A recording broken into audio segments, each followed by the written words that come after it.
അതിലെ നായകൻ മാത്രമല്ല, അതിലെ സംവിധായകനും ഒരു പ്രധാന ഘടകം തന്നെയാണ്. അതെ, നമുക്ക് ഇൻവൈറ്റ് ചെയ്യാം രഞ്ജിത്ത് ഏട്ടനെ. മത്ത ടീമിന്റെ ഫുൾ ടീമാണ് ഇതിൻ്റെ അകത്തുള്ളത്. നാളെയാണ് സിനിമ ഇറങ്ങുന്നത്. നമ്മുടെ ടിനിം ജോർജ് നായകനായിട്ടുള്ള സിനിമയാണ്. ഇവൻ പറഞ്ഞ പല പേരുകൾ മാറിപ്പോകും. ടിനി ജോം, ജോൺ ടി എന്നൊക്കെ പറയുന്നുണ്ട്.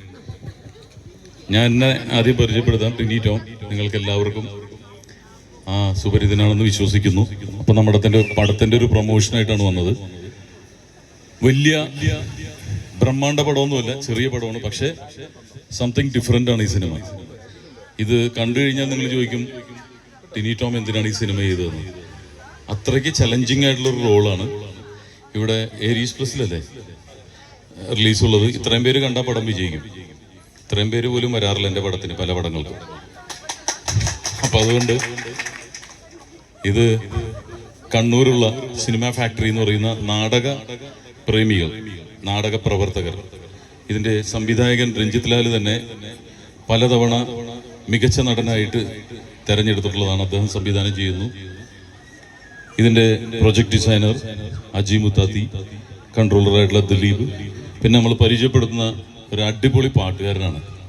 മലയാള സിനിമയ്ക്ക് ഒരു മുതൽക്കൂട്ടാവും റെയ്ഷ് മേർലിൻ. ഇദ്ദേഹം മ്യൂസിക് ചെയ്തത്, സിത്താര പാടിയത് നിങ്ങൾക്ക് കേട്ടറിയാൻ പറ്റും. യഥാർത്ഥത്തിലുള്ള മലയാളത്തിൻ്റെ തനിമയോടുകൂടി അദ്ദേഹം ഭയങ്കര അടിപൊളി പാട്ടുകാരനാണ്, വെസ്റ്റേൺ സിംഗറൊക്കെയാണ്. പക്ഷെ അദ്ദേഹം കമ്പോസ് ചെയ്തിരിക്കുന്ന സിത്താരയുടെ ഒരുപാട് മഞ്ജു വാര്യരുടെ പേജിലൂടെയാണ് റിലീസ് ചെയ്തത്. അതുപോലെ തന്നെ ഞാൻ ഈ സിനിമയിൽ ഒരു പാട്ട് പാടിയിട്ടുണ്ട്. അതിനുള്ള ഒരുക്കങ്ങൾ ഇവർ തന്നെയാണ് ചെയ്തു തന്നത്. അത് വിനീത് ശ്രീനിവാസന്റെ പേജിലുണ്ട്. മമ്മൂക്കയാണ് എൻ്റെ ട്രailer, എൻ്റെ ഗുരുതുല്യനായ വ്യക്തി എന്നെ സിനിമയിലേക്ക് കൈപിടിച്ചു കൊണ്ടുവന്ന മമ്മൂക്കയാണ്. മമ്മൂട്ടി കമ്പനിയുടെ പേജിലൂടെയാണ് ട്രailer റിലീസ് ചെയ്തത്. ഇതിൻ്റെ എല്ലാം പിന്നിൽ നിൽക്കുന്ന രഞ്ജിത്ത് ലാലാണ് സംവിധായകൻ. അദ്ദേഹം ഒരുപാട് കാലം ഇവർ തിരുവനന്തപുരത്തെ സിനിമാ പ്രവർത്തകരായിരുന്നു. അപ്പം ഇനി ഞാൻ അധികം വലിച്ചു നീട്ടുന്നില്ല. ഇതിൻ്റെ ജോണർ എന്ന് പറയുന്നത് തന്നെ സൈക്കോ ക്രൈം ഡ്രാമ അങ്ങനെയാണ് പറയുന്നത്. അങ്ങനത്തെ ഒരു ജോണർ സിനിമ വന്നിട്ടില്ല ഇപ്പോൾ. നിങ്ങളെ ഭ്രാന്തനാക്കുന്ന സിനിമയായിരിക്കും. അപ്പം ഞാൻ അതിൽ നരയൻ എന്ന് പറയുന്ന നായകനെന്ന് പറയാൻ പറ്റില്ല. നായകനാവുമ്പോൾ നന്മ വേണം, 5-6 പേരെ ഇടിച്ചിടണം, ഭയങ്കര പോളിഷ്ഡ്, ഭയങ്കര ലുക്കായിരിക്കണം. പക്ഷെ അതിൽ ഞാൻ ഏറ്റവും കൂറയാണ്. ഇവിടുത്തെ ഭാഷ പറഞ്ഞ കൂതറ. അപ്പോൾ സിനിമ കഴിയുമ്പോൾ ഞാൻ ശരിക്കും നെഗറ്റീവ് തന്നെയാണ് എൻ്റെ. അതിൻ്റെ അത് നായകന്മാരില്ല. അങ്ങനെ ഒരു പ്രത്യേക ജോണറിലുള്ള സിനിമ. അതുകൊണ്ട് തന്നെ സിനിമാ പ്രവർത്തകരുടെ ഫുൾ സപ്പോർട്ട് നമുക്ക് കിട്ടി ഈ പടത്തിന്. ഇനി ഞാൻ 2 വാക്ക് സംസാരിക്കാൻ ഇതിൻ്റെ ഡയറക്ടറാണ്. അതിനുശേഷം നിങ്ങളൊരു എൻ്റർടൈൻമെൻറ്റിന് വന്നതെന്നറിയാം. അപ്പം നിങ്ങളെ നിർത്തിയിട്ട് ബോറടിപ്പിക്കുന്നത് വളരെ മോശമാണ്. അപ്പോൾ 2 വാക്ക് പറഞ്ഞതിന് ശേഷം നമ്മുടെ പാട്ടുകൾ നിങ്ങൾക്ക് വേണ്ടി പാടാം. ഓക്കെ അല്ലേ? ഇത്രയും പേര് കാണുമോ പടം? കാണുമോ? അവിടെയൊക്കെ നിൽക്കണ കാണൂലെന്ന് തോന്നുന്നു. ഹലോ, കാണുമോ? Okay, thank you. കണ്ടു കഴിഞ്ഞാൽ ഹലോ, ഏത് ബ്രാൻഡാണ്? എന്താ വരയ്ക്കും? സോറി ഞാൻ എന്താന്ന് വിചാരിച്ചു. ഞാൻ 2 അടിക്കാം, ഇങ്ങനെ കാണിച്ചു തരും. കാരണം ഞാൻ ഒരു സ്ഥലത്ത് നിന്നപ്പോൾ, പരിപാടിക്ക് വന്നപ്പോൾ എൻ്റെ അടുത്ത് ചോദിച്ചു. ഞാൻ പറഞ്ഞു വേണ്ട, ഇല്ല വേണ്ടെന്ന് പറഞ്ഞിട്ട് പുള്ളി പറഞ്ഞു അതല്ല ചോദിച്ചത്, പക്രു എന്ത് ചെയ്യുന്നു ഇങ്ങനെ ചോദിച്ചത്. അതുപോലെയാണ് പുള്ളി. അപ്പം തന്നെ വരയ്ക്കുമോ? ഓക്കെ. അപ്പോൾ ഞാൻ ഡയറക്ടറിന് 2 വാക്ക് സംസാരിക്കാൻ കൊടുക്കുകയാണ്. നമ്മൾ വളരെയധികം കഷ്ടപ്പെട്ട് ഉണ്ടാക്കിയൊരു സിനിമയാണ്. ചേട്ടൻ അതിനെപ്പറ്റി ഒരുപാട് കാര്യങ്ങളൊക്കെ സംസാരിച്ചു കഴിഞ്ഞു. ഇതൊരു ഭയങ്കര സിനിമയാണെന്നൊന്നും നമ്മൾ ആരും പറയില്ല. പക്ഷെ എനിക്ക് തോന്നുന്നു കണ്ടു കഴിഞ്ഞാൽ കുഴപ്പമില്ല, അങ്ങനെ ഒരു മിനിമം ഗ്യാരണ്ടി ഇതിനുണ്ട്. ചേട്ടൻ പറഞ്ഞ പോലെ ഒരു ഡിഫറെൻ്റ് ആയിട്ടുള്ള കഥയാണ്, ഒരു ഡിഫറെൻ്റ് ആയിട്ടുള്ള മേക്കിംഗ് ആണ്. സത്യത്തിൽ നമ്മൾ ട്രൈ ചെയ്തത് എല്ലാ ക്രിയേറ്റർക്കും എന്തെങ്കിലുമൊക്കെ ഓരോ സിനിമയിലായാലോ ഏത് സാഹിത്യ സൃഷ്ടിയിലായാലോ അങ്ങനെയൊക്കെ പറയാനുണ്ടാവും. അപ്പം അതേപോലെ നമ്മളും ഇതിൽ ഒരു വിഷയം അവതരിപ്പിക്കുകയാണ്. അത് സാങ്കേതികമായി ഭയങ്കര നിലവാരം പുലർത്തി എന്ന് പറയില്ല എങ്കിലും കണ്ടന്റ് വൈസ് നിങ്ങൾക്ക് എല്ലാവർക്കും ഓർമ്മിക്കാൻ, ആലോചിക്കാൻ ഒരുപാട് ചോദ്യങ്ങളും അതേപോലെ തന്നെ തുടർന്നുള്ള നമ്മുടെ ജീവിതത്തിൽ ആവശ്യമെന്ന് തോന്നിയാൽ നമുക്ക് ഉപയോഗിക്കാനൊക്കെ പറ്റുന്ന ചില ചെറിയ ചെറിയ കാര്യങ്ങളൊക്കെയാണ് സിനിമയിലുള്ളത്. കൂടുതലൊന്നും പറയുന്നില്ല. എല്ലാവരും സിനിമ കാണണം, പ്രോത്സാഹിപ്പിക്കണം, അത്ര മാത്രമാണ് പറയാനുള്ളത്. Thank you. അങ്ങനെയല്ല മോൻ പറ. അശ്വതി. ഓക്കെ. ഗേൾഫ്രണ്ടിന്റെ പേരെന്താ? സായു. നീ എന്റെ ഗുരുവാണ്. നീ കാലത്തൊട്ട് വന്നിട്ട് ഈ പ്രായത്തിലൊക്കെ ഗേൾഫ്രണ്ട് എന്ന് പറഞ്ഞ അപ്പൊ തന്നെ മനസ്സിലായി.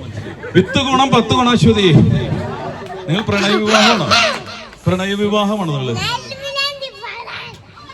ഇലുമിനാറ്റി പാടാൻ റെഡിയാണ്. Okay okay okay okay okay.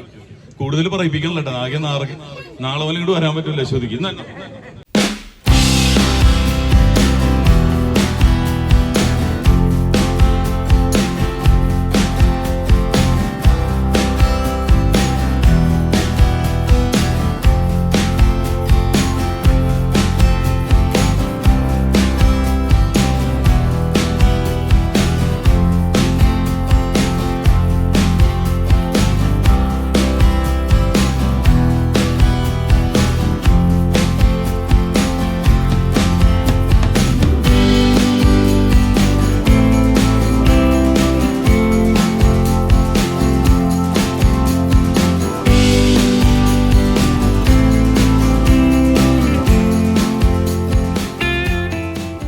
Ashwika 2 വാക്ക് നമ്മളോട് സംസാരിച്ചിട്ട് പുള്ളിക്കാരി നന്നായിട്ട് പാടോന്നാ കേൾക്കുന്നത്. അപ്പൊ ഒരു പാട്ടും പഠിക്കും.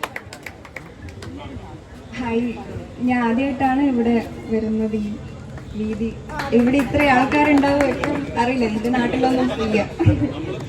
ഞാൻ തലശ്ശേരിയാണ്. എൻ്റെ പേര് ഐശ്വിക. ഞാൻ നായികയായിട്ട് ആദ്യമായിട്ടാണ് മക്കള് അഭിനയിക്കുന്നത്. മുന്നേ 2 സിനിമകളാണ് ചെയ്തത്. നായിക അനിയത്തിയായിട്ട് 2 ചെയ്തു. കൂട്ടായാരോ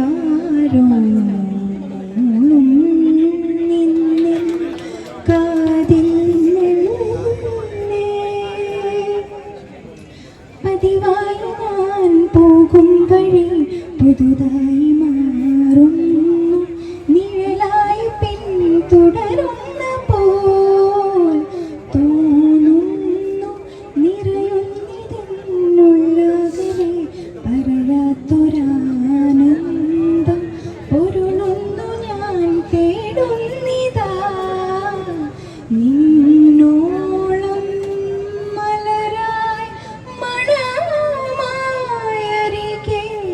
നീയോ കനവോ നിലവോ സത്യമോ മിഥ്യയോ മനസ്സേ മനസ്സേ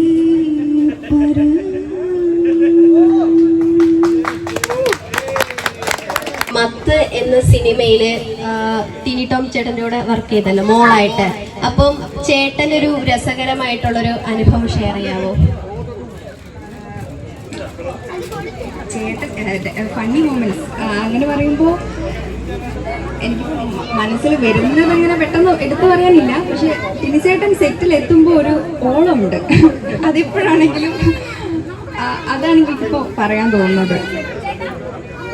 ഓക്കെ, അപ്പോൾ നാളെയാണ് നമ്മുടെ സിനിമ ഇറങ്ങുന്നത്. എല്ലാവരും പോയി കാണണം.